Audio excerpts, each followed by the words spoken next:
I think I say again very good afternoon. After having such sumptuous lunch, I think our duty is more onerous to keep you awake. And I think that this topic,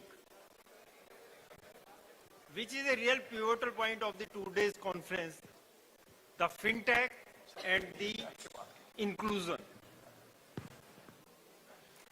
When we are talking of the accelerating growth, I think nothing can be achieved unless we are able to have the financial inclusion. This is the best session of the day, that fintech for financial inclusion. I request all people to please no one outside. All of you to be inside. Yeah. So,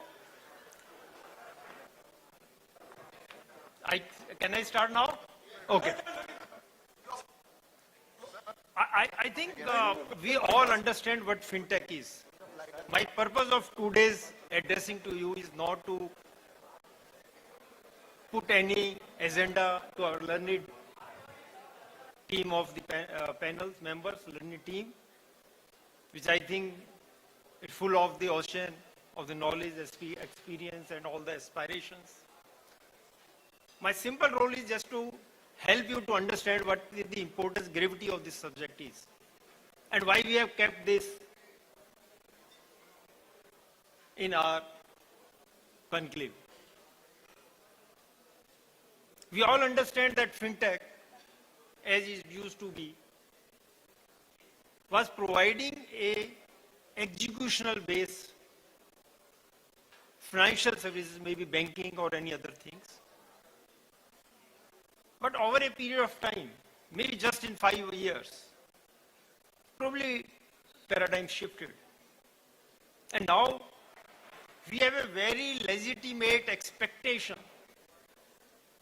that it will not only be able to distribute the product, but it will be able to meet, it will be able to serve those clients, those investors, those Indian residents, who probably with or without XYZ reasons were unable to get those financial products.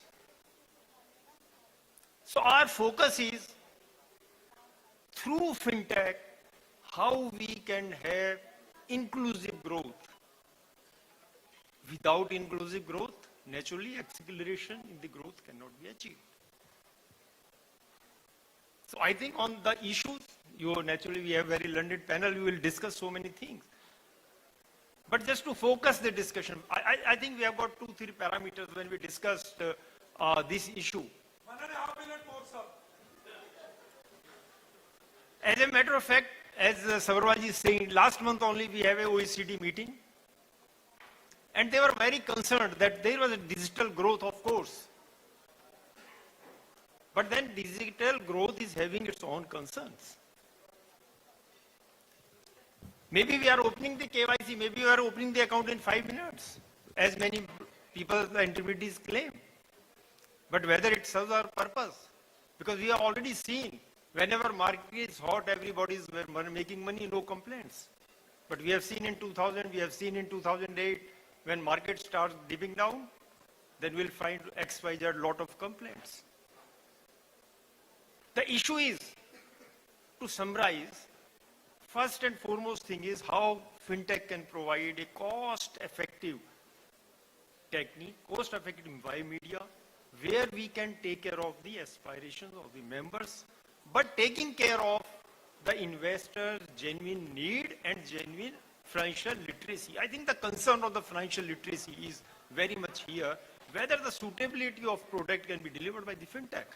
So now, I think we have a lot of other issues to discuss. There are basic 4 issues. First is the cost effectiveness, where everybody will understand. That is the role of the fintech in making decision making.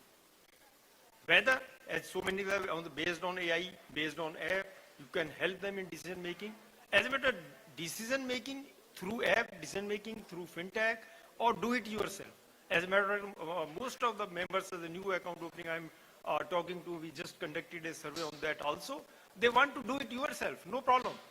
Because they understand, they are understanding, and they are going to our fortress of the team. But people who just are doing, I think just before lunch we understand how the international apps are doing. You never know where the stock is. And in app also, I think SEBI has already come up with a draft exposure, where they think it has to be regulated like a algo only. But till today there is no clarity on that. So based on app, we don't know how many trades are going to execute today and what is the volume in the apps. So we don't know.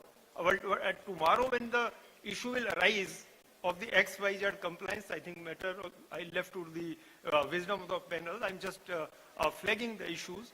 And the last, but not the least, I think when we see on the very, I think with this 30 seconds I'm going to conclude, and that is my real issue. When we discussed clearing house and the exchanges, and we separated into the clearing corporation, I thought, and everybody thought that clearing house is a major function of the exchanges, and probably it cannot be detached. Then concept of single clearing corporation has come, totally detached with the exchanges, and how everybody knows how beautifully it is working. So at on very macro level, I think I would like, that is my question to the panel, time has come where this technology can be detached from the exchanges. Once it is the same thing, there will be a demerged technology company, you can, exchange can take care of that, Y exchange can take care of that, all issues of co-location, all issues of XYZ, now, BAU, BST, TST, everything will be over. And then you pay a price and take the best things. And I think the time has come where a technology provider companies has to be detached from the exchanges. There will be 2, 3, 4 competitive companies. And I think I just finished a paper on that, will be published in the end, maybe next 10, 15 days. Then I will circulate the copies of that. I think it is a beautiful solution to all the fintech issues, and probably the panel member will be able to take care of that. Thank you with this, sir. Thank you again. Thank you, Dr. Maheshwari.